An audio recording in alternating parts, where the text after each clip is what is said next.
জাহান্নামের অবস্থা এত ভয়ঙ্কর হবে, জাহান্নামের ভেতরে লক্ষ লক্ষ কোটি কোটি কাফির মুশরিককে দেওয়ার পরেও জাহান্নাম বলবে হাল মিন মাজিদ, আরো আছে নাকি, আরো দাও।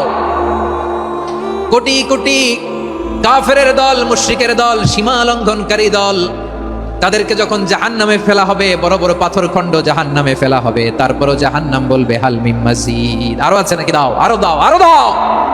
আমার ক্ষুধা নিবারণ হয় নাই।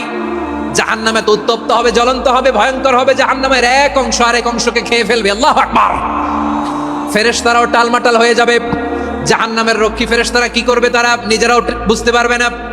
কোটি কোটি মুশরিক কাফেরদেরকে জাহান্নামে নিক্ষেপ করার পরেও জাহান্নাম ঠান্ডা হবে না, শান্ত হবে না, বলবে হাল মিন মাজিদ, আরো আছে নাকি, আরো দাও। কোনো কিছুতেই যখন জাহান্নামকে শান্ত করা যায় না, আল্লাহ তাআলা তার কুদরতি পা জাহান্নামে ঢুকিয়ে দিবেন। দেওয়ার সাথে সাথে জাহান্নাম থেকে আওয়াজ আসবে, কাত কাত বিইজ্জাতিকা ওয়া বিকদরিক, আল্লাহ বিইজ্জাতিকা ওয়া বিকারামিক, আল্লাহ আপনার ইজ্জতের কসম, যথেষ্ট হয়েছে, এনাফ এনাফ, আর লাগবে না। সুবহানাল্লাহ বলেন।